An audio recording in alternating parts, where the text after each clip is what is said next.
All right, so this is a very basic tutorial on how to upload videos that you've just edited onto YouTube. This is a bit of a follow-on to my previous tutorial on how to edit videos with OpenShot, but this will work with any software that you have. Now, some software allows you to upload directly to YouTube straight from the software. I've tried that before. I generally don't recommend it. The best thing to do is render your videos straight into a file on your desktop. Now, unfortunately, I have my recording set up. You can't see my desktop directly, but if I get a new folder here, desktop. So now we can see the files on my desktop folder. One of them is this test project. So we want to upload that to YouTube. So how do we do that? Well, first, let's go to youtube.com. I have it right here. So that'll load in. Eventually, there we go. And double check that you're on the right account here. So I'm on the St. Paul's Free University account, which is the one I want to be on. If you have multiple accounts, like a personal one to watch YouTube on, and then a business one, or multiple business ones, you could click here to switch account and choose the right one. So St. Paul's Free University, we're already there, that's fine. So now we're good to go. So the easiest and quickest way is to actually just click here on this little television camera or video camera with a plus on it, and then go to upload video. So that loads this big video uploader. So now we can go to your desktop, or I have this folder here, and then find the video you want and just drag it right onto there. So the little pointer's flying off into space. So that's perfect. So now it asks us for information about it, and it's actually doing the upload. This is a fairly short video, so the upload's going to be done pretty instantaneously, but for longer videos, it can take quite a while to actually get uploaded. But first, we're going to choose a title. So for this, I'm just going to say my example video. This will actually be live, so you guys can see it if you want to. And then here's a description. Description actually is very useful for people to find your video. Not a lot of people are going to be reading the description, but Google search will be using the description to help people find it who are looking for it when they search in content, or recommend it to them when they've watched another video to find something related.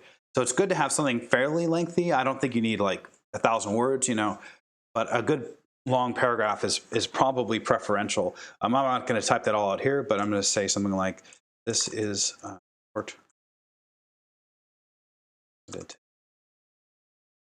Open video. All right, so I'd keep going, and then I usually like to do something like more information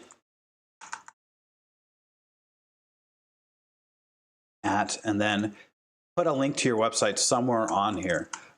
If you have a page that's directly related to this content, which I generally do, it's nice to have that linked here.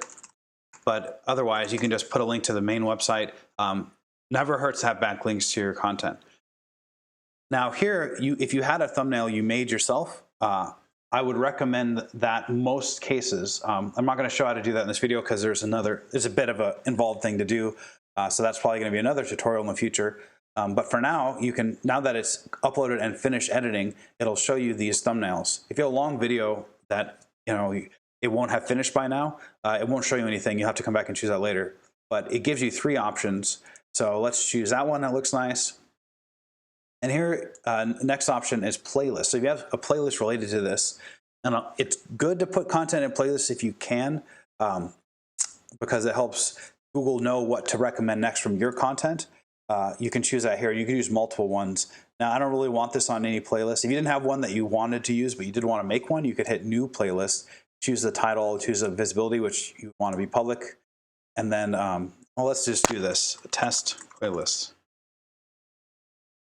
Or how about video editing playlist? That's a good one. Because we're going to have multiple video editing content, so we'll do that. Click that there. Now it's going to be added to that. So age restriction, you should have already set the default to no for your entire channel. If this content was made for adults only, you would want to set that to yes, but of course that's no. Now there's more options. Most of this doesn't apply to pretty much any of us, so I would just skip all this, but there is more options down here you can change if you want to. So we'll hit next and go to the next part.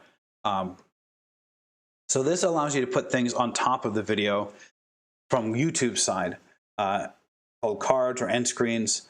It is now recommended that you do have an end screen. So the easy thing to do is actually just go hit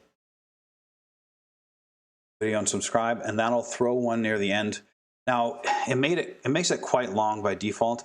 I tend to just drag this over, make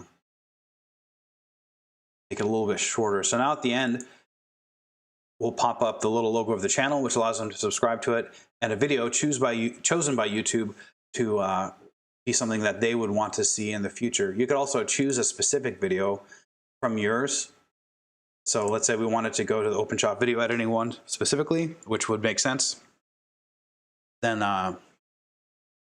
that's good. You can choose most recently edited one. There's a lot of options here, but it's good to just have something, because you end up getting people back to your channel more often if you have these title cards, these end cards, than if you just let YouTube send them to something else. So not bad to have there. And having people come back to your channel to watch multiple videos is a really good sign for YouTube, and it means that they'll also send people to your channel more, because they really value channels that are able to keep viewers watching them for long periods of time. So we'll hit save on that, and then hit next, and we're on to the third and final step. And the last thing is just publishing it. Now, by default, it doesn't really do anything. If you only wanted people like us to see it, people that have access to this channel that you want to send a link to, you could do private for only people who have access to this channel, unlisted for only people that you send a link to, or public just means it goes on right now. Another good option is if you're making multiple videos a day, it's good to space them out over time, because YouTube prefers channels that have relatively regular content. So if we wanted this to come out in the future, you can actually just choose a date and time. So let's say we want it to come out next Monday at, I don't know, evenings are usually a bit better for YouTube content, so like 6 p.m.